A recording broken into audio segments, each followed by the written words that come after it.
Hello guys, welcome to the alias. नया chapter शुरू किया हमने सर्कल्स। तो सीरीज चल रही है हमारी असर्शन रीजन के क्वेश्चंस हम प्रैक्टिस कर रहे हैं। शॉर्ट्स में मैं बहुत सारे क्वेश्चंस करवा रहा हूँ और ये वीडियोस तो आ ही रही है, तो आप देखते जाओ। मतलब चैनल पे सारी चीज़ें देखते जाओ, शॉर्ट्स वाली वीडियो भी और ये नॉर्मल जो बड़ी वीडियोज होती है तो देखोगे। ठीक है, शॉर्ट्स भी देखना बहुत इंपॉर्टेंट है। तो अभी तक हमने क्वाड्रेटिक इक्वेशन देख लिया था, अर्थमेटिक प्रोग्रेशन देख लिया था, उसके बहुत सारे क्वेश्चन प्रैक्टिस कर लिए थे असर्शन रीजन के, और हमें आइडिया भी लग गया कि भाई असर्शन रीजन के क्वेश्चन हम कैसे हैंडल करते हैं। हम सर्कल चैप्टर के देखेंगे असर्शन रीजन इस वाली वीडियो में। और हमारा देखो तरीका वही है सॉल्व करने का। देखो ऐसे आपको ये तो पता ही कैसे होता है क्वेश्चन। ऐसे चार ऑप्शन होते हैं, असर्शन और रीजन होता है। ये असर्शन का मतलब आसान भाषा में इसका मतलब होता है कोई स्टेटमेंट। असर्शन मतलब इंग्लिश का वर्ड है, इसका मतलब होता है कोई स्टेटमेंट, और रीजन मतलब उस स्टेटमेंट का सही होने का एक्सप्लेनेशन। तो एक असर्शन दे देगा मतलब एक स्टेटमेंट दे देगा, और एक रीजन दे देगा मतलब उसकी एक्सप्लेनेशन दे देगा। तो हमें उसको देख के और हमें उस हिसाब से फिर ये ऑप्शन टिक करने होते हैं। तो अगर दोनों असर्शन और रीजन ट्रू होते हैं पर रीजन जो है वो करेक्ट एक्सप्लेनेशन नहीं होता, मतलब कहने का असर्शन और रीजन दोनों इंडिविजुअली ट्रू होते हैं पर रीजन जो है वो कोई करेक्ट एक्सप्लेनेशन नहीं होता असर्शन के ट्रू होने का, इस केस में तो हम बी टिक करते हैं। लिखा हुआ ना, assertion reason are true but reason not a correct explanation, तो इस केस में हम बी करते हैं। लेकिन असर्शन और रीजन इंडिविजुअली भी ट्रू होते हैं साथ में एंड रीजन जो है वो करेक्ट एक्सप्लेनेशन भी होता है ए का ट्रू होने का, यानी असर्शन का ट्रू होने का, तो हम ए टिक करते हैं। और अगर असर्शन या रीजन में से कोई भी एक फॉल्स आ जाता है तो हमारे लिए टिक करना बहुत आसान हो जाता है, क्योंकि हमें पता है फिर या तो ऑप्शन नंबर सी होगा या डी होगा। जैसे कि अगर रीजन फॉल्स हो जाता है तो ऑप्शन नंबर सी, और असर्शन फॉल्स हो जाता है तो option number D.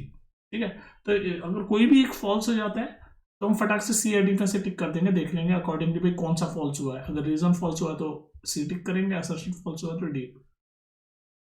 Main confusion ज्यादातर बच्चों को तब आती है जब दोनों ट्रू हो जाते हैं इंडिविजुअली, असर्शन और रीजन। तब वो उनको समझ नहीं आता कि क्या रीजन करेक्ट एक्सप्लेनेशन है या नहीं है, तो उसी के लिए प्रैक्टिस कर रहे हैं। तो जब रीजन करेक्ट एक्सप्लेनेशन होता है, जब दोनों ट्रू हो जाते हैं तब हम ए टिक करते हैं, और दोनों ट्रू तो होते हैं पर रीजन करेक्ट एक्सप्लेनेशन नहीं होता, उस केस में हम बी टिक करते हैं। तो ये पूरा गेम है। आप देखो इन क्वेश्चंस को आप जितनी ज्यादा प्रैक्टिस करोगे उस हिसाब से आपको असर्शन रीजन पे वो आ जाएगी, क्या बोलते हैं, पकड़। ठीक है, तो शॉर्ट्स में भी आप वीडियोस देख ही रहे हो। तो अब ये वाला क्वेश्चन हम देखते हैं। पहले पूरी सीरीज चल रही है, ये तीसरा चैप्टर है इस सीक्वेंस में, है ना। तो क्या कह रहा है, सबसे पहले हम देखो हमारा तरीका क्या है हैंडल करने का, कि सबसे पहले हम दोनों को इंडिविजुअली चेक करते हैं कि ट्रू है कि फॉल्स। तो हम सबसे पहले असर्शन को चेक कर रहे हैं कि भाई ये ट्रू है कि फॉल्स है। देख लेते हैं भाई, पढ़ लेते हैं क्या कह रहा है असर्शन। कह रहा है एक सर्कल है जिसका रेडियस 5 सेंटीमीटर। सर्कल का रेडियस 5 सेंटीमीटर, ठीक है, और सेंटर से एक पॉइंट है, उसकी लेंथ है 13 सेंटीमीटर, और एक टेंजेंट है वो 12 सेंटीमीटर होगी। तो जैसे जैसे अब देखो यहाँ पर फिगर बनाना पड़ेगा, थोड़ा सा कंफ्यूजिंग है। अब हमें कैसे पता लगाएं कि असर्शन ट्रू है कि फॉल्स। तो जैसे जैसे स्टेटमेंट कहती जाती है वैसे वैसे हम फिगर बनाते हैं। तो सबसे पहले एक सर्कल बना दिया मैंने, सर्कल का सेंटर ये रहा, ठीक है। और इसकी ये कह रहा है रेडियस इसका 5 सेंटीमीटर। तो रेडियस क्या होता है, सेंटर से सरकमफ्रेंस तक जो लाइन जाती है उसको रेडियस बोलते हैं। सरकमफ्रेंस मतलब ये बाउंड्री, तो सेंटर से बाउंड्री तक ये लाइन जा रही है, ये 5 सेंटीमीटर ये रेडियस हो गया। फिर कह रहा है कि कोई पॉइंट है जो 13 सेंटीमीटर की दूरी पे है सेंटर से। तो सेंटर हमारा ये ओ था, इससे 15 सेंटीमीटर की दूरी पे कौन सी लाइन होगी, लो ये कोई पॉइंट, लाइन कह रहा हूँ, कोई पॉइंट है, पॉइंट। ये मान लो ये पॉइंट है कोई, ये सेंटर से, ये सेंटर ओ है, और ये पॉइंट मान लो ए है।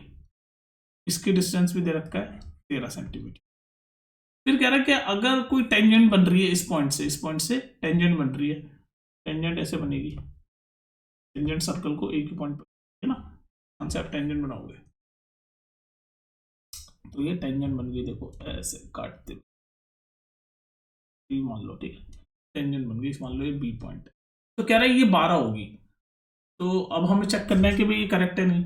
तो देखो आपके सर्कल चैप्टर में बेसिकली दो ही थ्योरम है, 10.1 और 10.2। तो ये वाला क्वेश्चन 10.1 पे बेस्ड है। 10.1 थ्योरम ये कहती है कि अगर सेंटर से जो रेडियस है, जैसे ओबी जो है कि रेडियस है ना 5 सेंटीमीटर, तो थ्योरम 10.1 क्या कहती है, जैसे अगर मान लो ये सर्कल है, ये इस क्वेश्चन पे हमारे में थ्योरम 10.1 आपको रिवाइज करवा रहा हूँ कि ये सेंटर है, ये रेडियस है ना।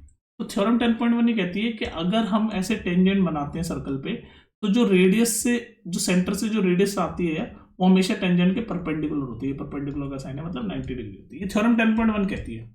क्या कहती है कि अगर कोई टेंजेंट है और उस टेंजेंट के ऊपर सेंटर से लाइन गिरती है, मतलब रेडियस जो गिरता है वो हमेशा परपेंडिकुलर होता है। तो यहां पर भी देख लो, ये ए बी टेंजेंट है और ये सेंटर से जो लाइन गिर रही है रेडियस है, तो ये भी परपेंडिकुलर ही होगा, मतलब 90 डिग्री होगा।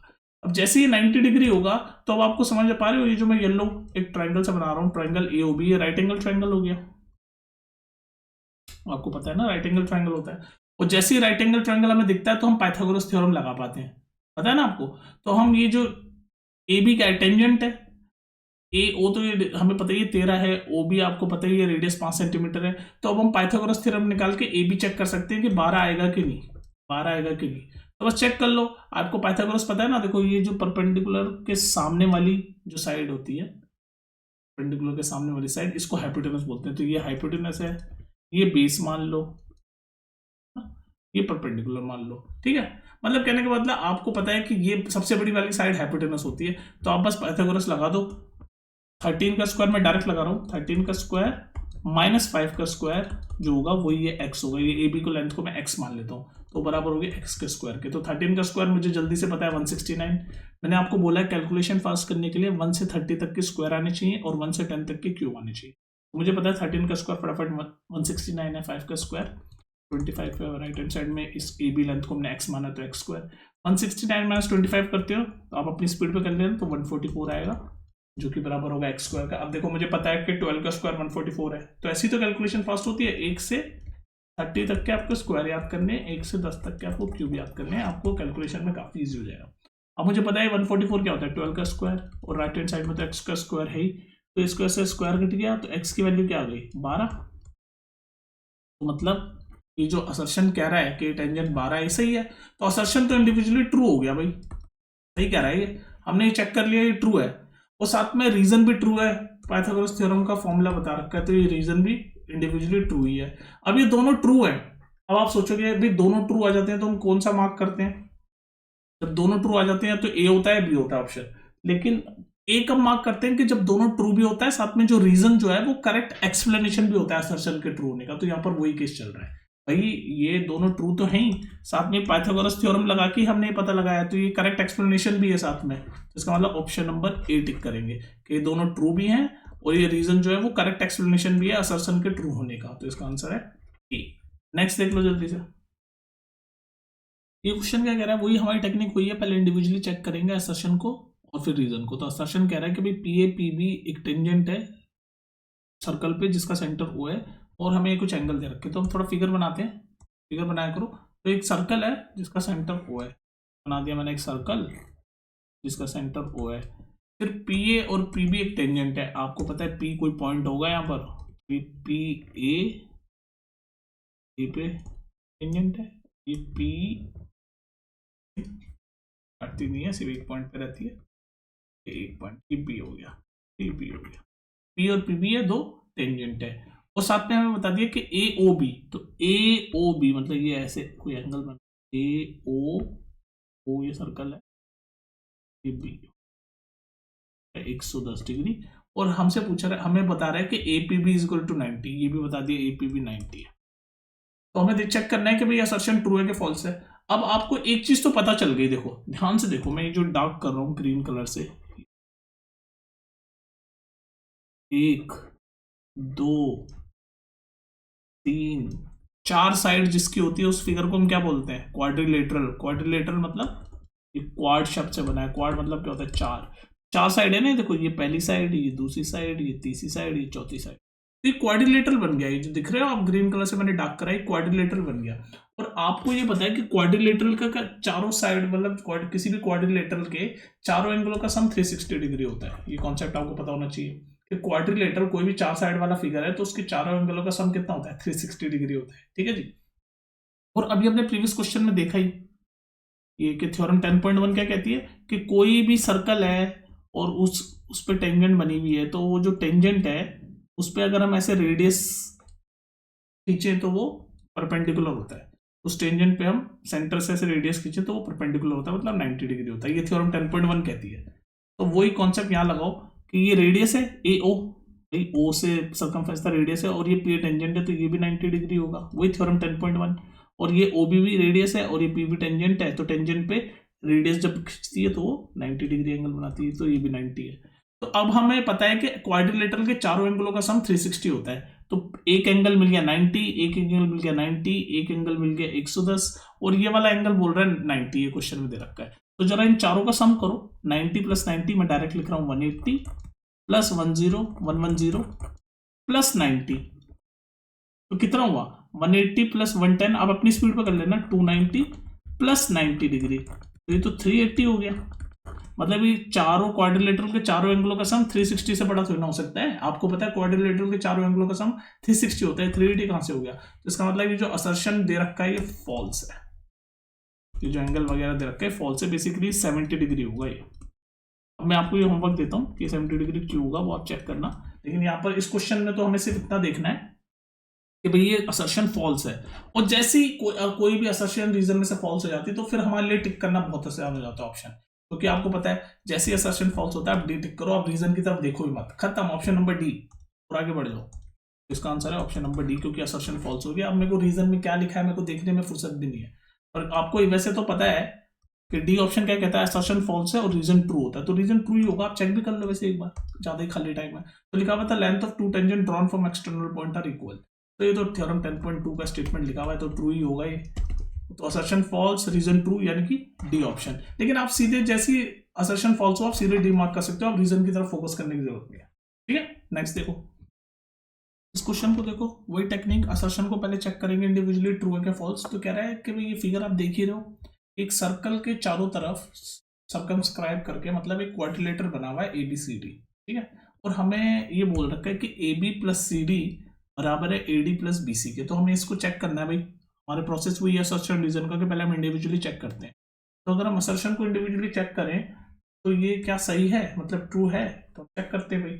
तो आपकी थ्योरम 10.2 का कॉन्सेप्ट यहाँ पर आएगा। थ्योरम 10.2 क्या कहती है आपकी, कि कोई भी ऐसे सर्कल होता है, सेंटर है उसका, उस सर्कल से के कोई एक्सटर्नल पॉइंट से अगर हम दो टेंजेंट बनाते हैं, ऐसे दो टेंजेंट बनाते हैं, तो वो दोनों टेंजेंट, जैसे ये P है PB, तो ये दोनों टेंजेंट आपस में इक्वल होती है, थ्योरम 10.2 कहती है। इसी क्वेश्चन, इसी थ्योरम पे बेस्ड है क्वेश्चन। अब देखो ध्यान से देखो, सर्कल के बाहर से दो टेंजेंट बनी हुई है, एक ये पॉइंट है, तो ये भी टेंजेंट है ना, देख लो ना, अलग अलग कलर से दिखा रहा हूँ, ये DS और DR ये टेंजेंट है, और ये SA और SA और AP भी टेंजेंट है, ये A एक्सटर्नल पॉइंट है इस केस में D एक्सटर्नल पॉइंट था, ध्यान से देखते जा रहे हो ना। और ये छोटी वाली भी PB और QB ये भी टेंजेंट है, इसमें B एक्सटर्नल पॉइंट है ना, और ये RC और ये CQ ये भी टेंजेंट, इसमें C एक्सटर्नल पॉइंट। देख रहे हो, ये पिंक वाली इक्वल है दोनों, और ये येलो वाली भी इक्वल है, ग्रीन वाली भी इक्वल है, ऑरेंज वाली भी इक्वल है। मैंने कलर कोड कर दिया ताकि आपको अच्छे से समझ आए। अब आपको क्या करना है, आपको थ्योरम 10.2 पता है कि एक्सटर्नल, जैसे ये D एक्सटर्नल पॉइंट है, इसी पॉइंट से दो टेंजेंट बनी, तो ये दोनों आपस में इक्वल होगी।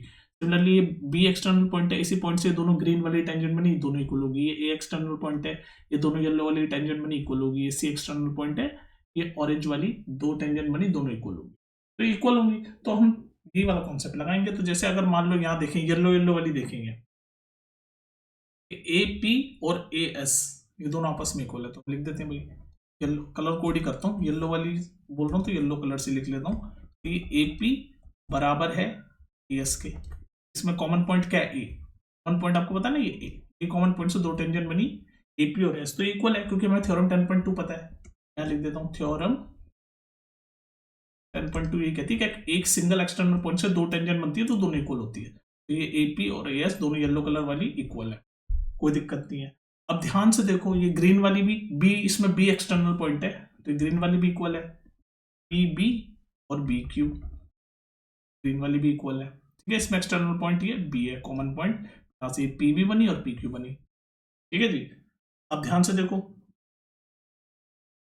ये वाली CQ यानी कि ऑरेंज वाली, इसको ऑरेंज कलर से लिखता हूं, तो ये CQ, जब CR और CQ ये दोनों इक्वल है, तो CR और ये CQ ये दोनों भी इक्वल है भाई। ये C एक्सटर्नल पॉइंट था इसमें, यहां से बनी CR और CQ ये दोनों भी इक्वल है। अब ये वाली देखो, ये वाली रह गई DR और DS, इसमें D एक्सटर्नल पॉइंट है पिंक कलर की, तो DR डी आर और डी एस ये भी इक्वल है। ये थ्योरम 10.2 से हो रही है सर इक्वल। अगर मैं इनको नाम दे दूं इक्वेशन 1, इक्वेशन 2, इक्वेशन 3, इक्वेशन 4 और मैं क्यों इन सबको ऐड कर दूं, तो ये लेफ्ट हैंड साइड वाली सारी ऐड कर दो और राइट हैंड साइड वाली सारी ऐड कर दो। तो आप ध्यान से देखो A P plus P B, अगर आप ध्यान से देखोगे तो A P plus P B ये दोनों, ये जो मैं बॉक्स बना रहा हूँ A P plus B B मिलकर क्या बना रही है ए बी, ठीक है। और ये क्या बना रही है C R plus D R मिलकर क्या बना रहा है C R plus D R मिलकर, देखो C R plus D R मिलकर सी डी बना रही है सी डी। तो आप देख रहे हो लेफ्ट हैंड साइड में A B plus C D आ गया आपका। ऐड कर दूंगा इन सबको तो, ठीक है। ऐसे राइट हैंड साइड में ऐड करो, तो अगर राइट हैंड साइड में आप ऐड करोगे तो ए एस और डी एस मिलकर क्या बना रहा है, ये देखो ए एस और ये डी एस, ध्यान से देखो ए एस डी एस मिलकर ए डी बना रही है, ये ए डी। और ये बी क्यू और सी क्यू मिलकर क्या बना रहा है, बी क्यू और सी क्यू मिलकर बी सी बना रही है। तो ये हमने तो ये प्रूव कर दिया, तो इसका मतलब ये यही तो प्रूफ था, और ये यहाँ पर आ गया, तो इसका मतलब ये जो असर्शन है ये ट्रू है बाय यूजिंग थ्योरम 10.2। तो हमने असर्शन हमें इंडिविजुअली ट्रू पता चल गया। अब रीजन को देखो, रीजन क्या कह रहा है, रीजन ये कह रहा है कि in two concentric circle the chord of a larger circle which touches the smaller circle is bisected at the point of contact. तो देखो यहाँ पर फिर अब यहाँ इसमें थ्योरम 10.1 का कॉन्सेप्ट लग रहा है, देखो कैसा लग रहा है। कह रहा है अगर कोई कॉन्सेंट्रिक सर्कल है, कॉन्सेंट्रिक सर्कल मतलब जिसका सेंटर सेम होता है, तो जैसे मैं यहाँ बना रहा हूँ, मैं यहाँ सॉल्व कर रहा हूँ इसको, तो कॉन्सेंट्रिक सर्कल मतलब ये एक ही सेंटर है, ये एक सर्कल और उसके बाहर एक और बड़ा सर्कल, सेंटर दोनों के सेम है। तो ये कह रहा है कि अगर जो बड़ा वाला सर्कल है उसकी कॉर्ड बनाऊं और वो छोटे वाले सर्कल को ऐसे एक पॉइंट पे टच कर रही है, लार्जर सर्कल की कॉर्ड बनाई और वो स्मॉलर सर्कल को टच कर रही है, तो ये कह रहा है कि वो जो टच कर रही है ना वो आपस में बराबर बराबर हिस्सों में बाइसेक्ट हो जाएगी। बाइसेक्ट मतलब बराबर हिस्सों में बढ़ जाएगी। तो थ्योरम 10.1 क्या कहती थी हमें कि अगर, अब देखो इस छोटे वाले सर्कल को आप बस विजुलाइज करो, ये छोटे वाले, मैं ब्लू कलर से जो बना रहा हूँ, छोटे वाले सर्कल को विजुलाइज करो। तो छोटे वाले सर्कल में मैंने थ्योरम 10.1 क्या कहती थी कि अगर सेंटर से छोटे वाले सर्कल के लिए तो ये ऑरेंज वाली टेंजेंट हो गई, भाई बड़े वाले सर्कल के लिए जरूर कॉर्ड है लेकिन छोटे वाले सर्कल के लिए टेंजेंट हो गई। अब आपको मैंने थ्योरम 10.1 में ये बताया था, अभी प्रीवियस भी बताया, दोबारा बता रहा हूं कि अगर सेंटर से हम टेंजेंट पे से रेडियस बनाते हैं तो वो एक तो परपेंडिकुलर होती है, साथ में वो बाइसेक्ट भी करती है कॉर्ड को। तो मान लो अगर ये कॉर्ड का नाम मैं ए बी ले लूं, जो कि बड़े वाले सर्कल के लिए कॉर्ड है, इस ब्लू वाले छोटे सर्कल के लिए जो टेंजेंट है, तो इसको ये बाइसेक्ट भी कर देगी। इसमें ये पॉइंट ऑफ कॉन्टैक्ट अगर एम मान ले तो एम इक्वल्स टू एन भी हो जाएगा। बस वो ये कह रहा है कि बाइसेक्ट कर देगी। तो हाँ, थ्योरम 10.1 से बाइसेक्ट कर देती है, तो ये भी ट्रू है। तो रीजन और असर्शन दोनों ट्रू है, लेकिन आपको ये चीज पता होनी चाहिए कि असर्शन के ट्रू होने से रीजन का कोई लेना देना नहीं है, दोनों इंडिविजुअली ट्रू है, लेकिन असर्शन, रीजन के ट्रू होने से असर्शन का कोई लेना देना नहीं है। तो ऐसे केस में हम कौन सा ऑप्शन टिक करते हैं, आपको पता है ना कि भाई दोनों इंडिविजुअली ट्रू जरूर है, दोनों इंडिविजुअली ट्रू है, लेकिन reason is not a correct explanation for A. तो इस केस में हम बी टिक करते हैं, तो इसका आंसर भी बी होगा। आप समझ रहे हो ना भाई, दोनों इंडिविजुअली ट्रू है। ये तो कॉन्सेंट्रिक सर्कल का कॉन्सेप्ट बता रहा है, ये वाला ये थ्योरम 10.2 का बता रहा है, तो दोनों ट्रू जरूर है, लेकिन ये कोई एक्सप्लेनेशन थोड़ी ना है, जो रीजन असर्शन के ट्रू होने का एक्सप्लेनेशन नहीं है, तो इसलिए बी टिक करेंगे। तो इसका आंसर होगा बी। नेक्स्ट देख लो, चलिए इसको देखो, ये क्वेश्चन नंबर 4 है, बिल्कुल सेम जो हमने क्वेश्चन नंबर 2 किया है ना, ये क्वेश्चन नंबर 4 है, हमने क्वेश्चन नंबर 2 अभी प्रीवियस किया है, उसी पे बेस्ड है। तो ये आपका होमवर्क है, चेक कर लेना। क्वेश्चन नंबर 2 जो मैंने किया है उसी पे बेस्ड है, ठीक है। नेक्स्ट देखते हैं हम जल्दी से, बिल्कुल सेम एग्जैक्ट कॉपी है क्वेश्चन, थोड़ी सी नंबर वगैरह वैल्यू वगैरह बदलेंगे, तो आप चेक करो इसको। चलिए इस क्वेश्चन को देखो, वही टेक्निक हमारी वही, असर्शन को पहले चेक करेंगे इंडिविजुअली, फिर रीजन को चेक करेंगे। तो असर्शन क्या कह रहा है, if the length of a tangent from an external point to a circle is 8 centimetre, then find the length of other tangent from the same point is also 8 centimetre. तो हमें check करना है कि जो असर्शन लिखा है true है कि फॉल्स है। तो भाई ये कह रहा है कि एक सर्कल है, मान लो इसका सेंटर हुआ है, इसके एक्सटर्नल पॉइंट से, ये कोई एक्सटर्नल पॉइंट पी है, उसमें एक ऐसे टेंजेंट बनाई, तो उसकी लेंथ है 8 सेंटीमीटर।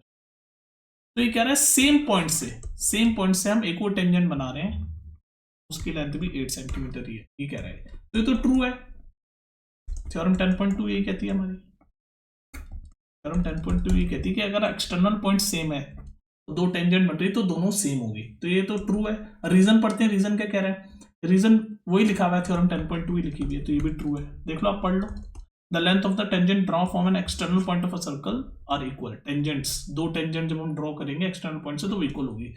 तो यानी कि ये दोनों स्टेट असर्शन और रीजन दोनों ट्रू भी हैं और रीजन जो है इस बार करेक्ट एक्सप्लेनेशन भी है। तो इस केस में हम क्या टिक करेंगे, ये वाले टिक करेंगे कि दोनों असर्शन और रीजन ट्रू भी हैं और रीजन जो है वो करेक्ट एक्सप्लेनेशन भी है असर्शन के ट्रू होने का।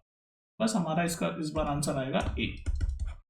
ये तो बिल्कुल बेसिक क्वेश्चन था, सीधे सीधे थ्योरम 10.2 इसने नीचे लिख दी और उस 10.2 से असर्शन ट्रू भी हो गया, तो मतलब करेक्ट एक्सप्लेनेशन है। नेक्स्ट देख लो इस क्वेश्चन को, देखो असर्शन में क्या रखा है कि ये फिगर है जिसमें ओ सेंटर है, AT टेंजेंट है और BAT की वैल्यू 60 डिग्री दे रखी है। तो अब हमें हमारी टेक्निक वही रहती है कि भाई पहले हम असर्शन को इंडिविजुअली चेक करें फिर रीजन को इंडिविजुअली चेक करें। लेकिन मैंने आपको शुरू में जब मैं एक्सप्लेन कर रहा था मैंने आपको एक चीज बताई थी, मैंने बताई थी कि अगर दोनों असर्शन या रीजन में से अगर एक भी फॉल्स हो जाता है ना तो हमारे लिए टिक करना बहुत आसान हो जाता है, हमें फिर दूसरे को देखने की जरूरत ही नहीं है। कि आपको ये पता है ना ऑप्शन में अगर एक भी फॉल्स आ जाता है तो फिर या तो सी होता है डी होता है। देखो ना, अगर आपका रीजन फॉल्स हो जाता है तो सी और अगर असर्शन फॉल्स हो जाता है तो डी टिक कर देते। तो आप हमेशा फटाफट एक बार पहले चेक कर लिया करो कि कोई ऑब्वियस सा फॉल्स तो नहीं है, कुछ एकदम ऑब्वियस फॉल्स। तो असर्शन में तो हमें कुछ सॉल्व करना है, भाई पता लगाना पड़ेगा सॉल्व करके कि ट्रू बोल रहा है कि फॉल्स। पर रीजन पे एक बार नजर मारो, इससे छोटी सी लाइन है, थोड़ा सा ऐसे खोल के क्वेश्चन सॉल्व किया करो। तो रीजन क्या कह रहा है, a straight line can meet a circle at one point only. तो सीधे सीधे इसने फॉल्स बात बोल दी। वही कह रहा है कि एक सर्कल है और स्ट्रेट लाइन सर्कल पे सिर्फ एक ही पॉइंट पे काट सकती है। एक ही पॉइंट पे जो काटती है स्ट्रेट लाइन उसको हम टेंजेंट बोलते हैं, लेकिन 2 पॉइंट पे भी काट सकती है और उसको हम कॉर्ड बोलते हैं जो 2 पॉइंट पे काटती है। तो ये जो बात बोल रहा है कि सिर्फ एक ही पॉइंट पे काटती है, ये गलत बात बोल दी, इसने फॉल्स बोल दी। अब जैसे ही इसने फॉल्स बोल दिया तो अब मैं असर्शन क्या बोल रहा है, क्या सॉल्व करना है, मेरे को देखने की जरूरत ही नहीं है। मुझे सीधा पता है कि जब रीजन फॉल्स होता है तो ऑप्शन नंबर सी टिक करते हैं हम। ये देख लो, दोनों में से कोई भी एक फॉल्स हो जाता है तो CID होता है ना, तो यहाँ पर रीजन फॉल्स हो गया तो यानी ऑप्शन नंबर सी है। तो आपने देखा, अगर आप थोड़ा सा अवेयर रहोगे क्वेश्चन सॉल्व करते समय तो आपको क्वेश्चन सॉल्व पूरा करना भी नहीं पड़ेगा। तो अब ये असर्शन में क्या बोल रहा है हमें चेक करने की जरूरत नहीं है, मुझे पता चल गया कि रीजन सीधे सीधे फॉल्स है तो बस सी टिक करूंगा, आगे बढ़ जाऊंगा। दोनों में से कोई भी एक फॉल्स हो जाता है तो या तो सी होता है डी होता है।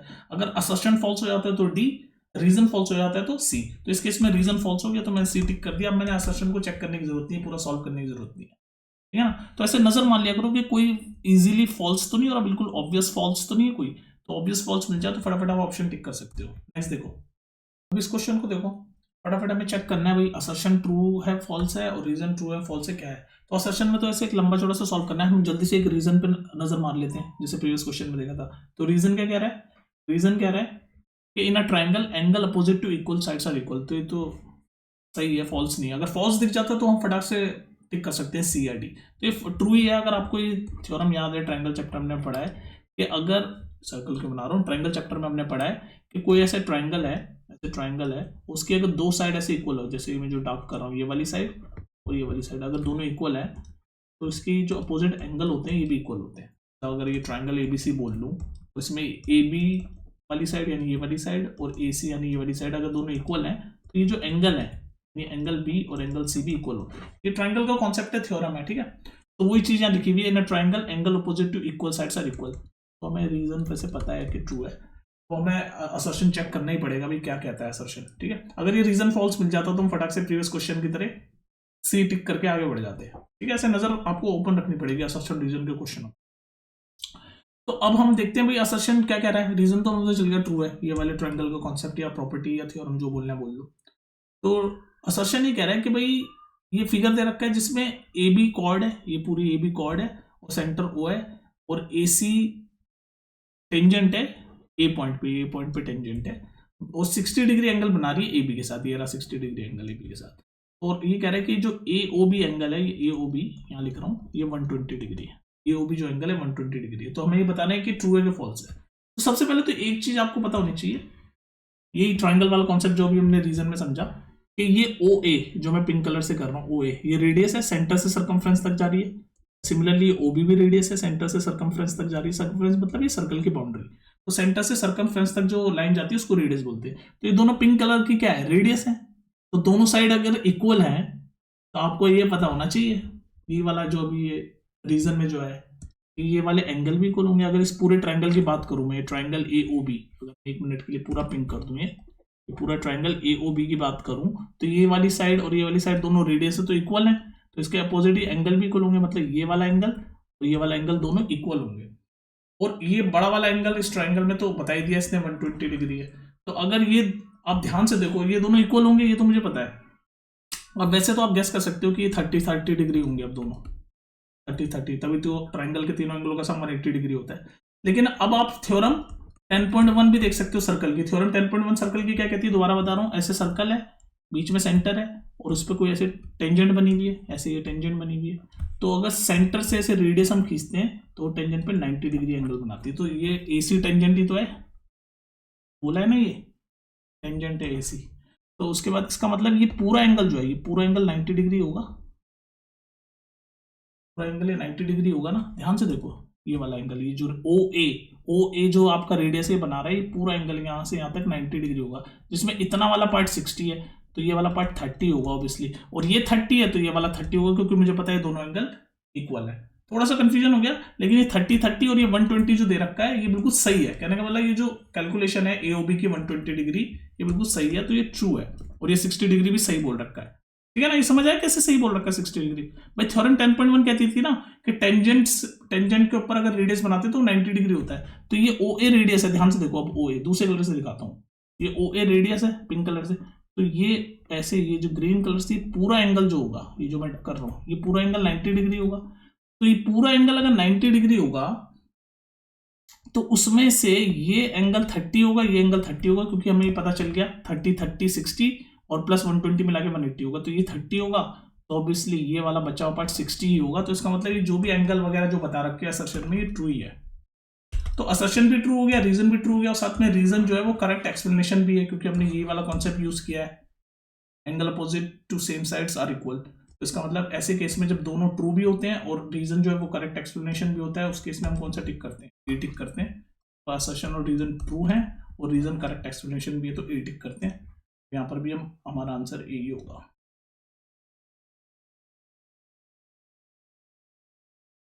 इसका आंसर भी ए ही होगा, ठीक है। काफी क्वेश्चन सॉल्व हो गए हमारे असर्शन रीजन के सर्कल्स में, और भी कराऊंगा शॉर्ट्स के रूप में। बाकी ये वाला देख लो आप, ये आपका होमवर्क है, क्वेश्चन आप खुद सॉल्व करो। काफी क्वेश्चन हमने कर लिए, देखते हैं कमेंट सेक्शन में कितने इसका आंसर लिखते हैं, ठीक है। चलो फिर मिलते हैं नेक्स्ट वीडियो में, ठीक है।